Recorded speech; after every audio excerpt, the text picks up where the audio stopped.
Assalamualaikum. I am Uruj Zahra, your English language instructor. I hope you all are doing well.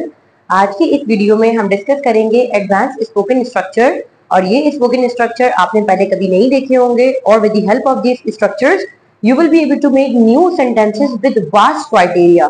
तो आइए जरा discuss करते हैं इन spoken structure को, लेकिन साथ ही साथ ये बात भी आपसे रिक्वेस्ट है कि अगर आप हमारे चैनल पर नए हैं और अब तक हमारे चैनल को सब्सक्राइब नहीं किया है तो kindly go and subscribe our channel, साथ ही बेल आइकन को प्रेस कर लें ताकि रोजाना की आने वाली वीडियो आपको सबसे पहले मिल सके। आज की इस वीडियो में हम 3 स्ट्रक्चर्स डिस्कस कर रहे हैं और ये तीनों स्ट्रक्चर्स किस दर्जा जरूरी हैं आइए जरा देखते हैं। सबसे पहले हमारे पास स्ट्रक्चर है आउट ऑफ नाउ हियर। इसका मतलब होता है ना जाने कहां से। इस तरह के जुमले का इस्तेमाल स्पीकिंग में बहुत ज्यादा है, लेकिन इंग्लिश ग्रामर हमारे पास बिल्कुल क्लूलेस है। वो इस तरह के जुमलों को डिफाइन नहीं कर पाती है कि अगर हम कहते हैं न जाने कहां से मेहमान आ गए, न जाने कहां से एग्जाम्स की डेट आ गई, न जाने कहां से बारिश स्टार्ट हो गई, इस तरह के जुमलों के लिए हमारे पास एक बहुत अच्छा सा एडवांस स्ट्रक्चर है जिसका नाम है आउट ऑफ नाउ हियर, ना जाने कहां से। ये हमारा ऐसा स्ट्रक्चर है कि इससे पहले भी एक सेंटेंस लगेगा, इसके बाद भी एक सेंटेंस लगेगा और इन द मिडल ये आपको स्पीकिंग एक्सप्रेशन देगा। Programme was about to start. Programme was about to start के प्रोग्राम शुरू होने वाला था। Out of nowhere it started raining कि ना जाने कहां से बारिश हो गई, यानी प्रोग्राम शुरू होने वाला था लेकिन पता नहीं अचानक बारिश कहां से शुरू हो गई। The programme was about to start, out of nowhere it started raining. The result was going to be announced कि रिजल्ट बस अनाउंस होने जा रहा था।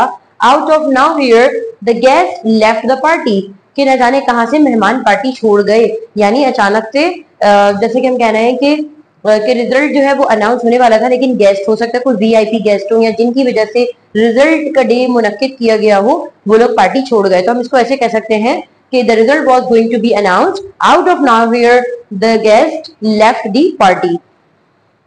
आई वेंट टू द मार्केट कि मैं मार्केट गई। Out of nowhere you came across to me. Came across का मतलब ये कम अक्रॉस की सेकंड फॉर्म है।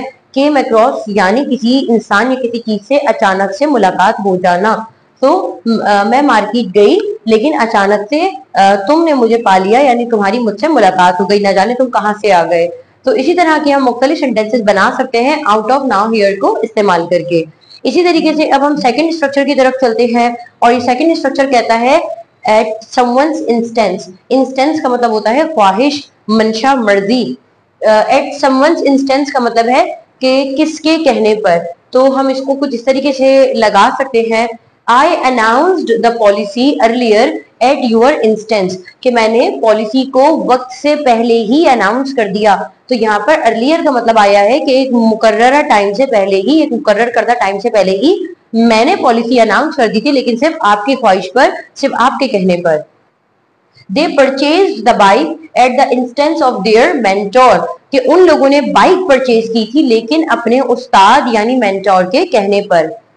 She discussed her personal life secrets। यहाँ पर हम क्या कह रहे हैं कि उस लड़की ने अपनी जिंदगी के राज शेयर किए थे at the instance of her mother कि अपनी वालिदा के कहने पर, यानी she discussed her life secrets at the instance of her mother। हम इसको यूं भी कह सकते हैं कि बच्चों ने मेरे कहने पर इंस्टीट्यूट में दाखिला लिया था। The kids got admission in the institute at the instance of mine।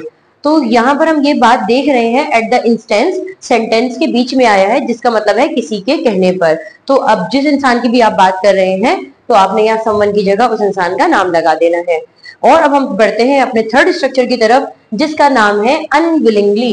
Will, WILL, will जो है इसका मतलब होता है ख्वाहिश या मर्जी। तो अनविलिंगली का मतलब है ना चाहते हुए। तो फॉर एग्जाम्पल अगर मैं कहती हूँ कि ना चाहते हुए तो बिल्कुल ऐसे हम इसे माजी का जुमला बना सकते हैं।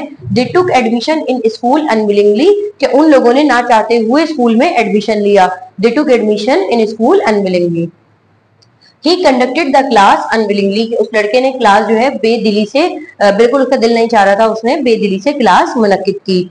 दे revealed the all secrets unwillingly कि उन लोगों का दिल नहीं चाह रहा था कि वो राज फाश करें लेकिन फिर भी उन्होंने राज फाश किए ना चाहते हुए। They revealed the secrets unwillingly. So you may use these 3 structures in your normal speaking and it will help you a lot to just shine with different colour. और इसी के साथ हमारी चैनल पर देखते रहिए, रोजाना आपके साथ नए स्पोकन स्ट्रक्चर्स को हम शेयर कर रहे हैं। और साथ ही साथ मैं चाहूंगी कि आप मजीद कुछ नए सेंटेंसेस बनाकर कमेंट सेक्शन में बताइए, and I will check your sentences and rectify if there is any mistake. So मुझे इजाजत दीजिए, आपसे दोबारा मुलाकात होगी एक नई वीडियो में। अपना ख्याल रखिएगा। अल्लाह हाफिज।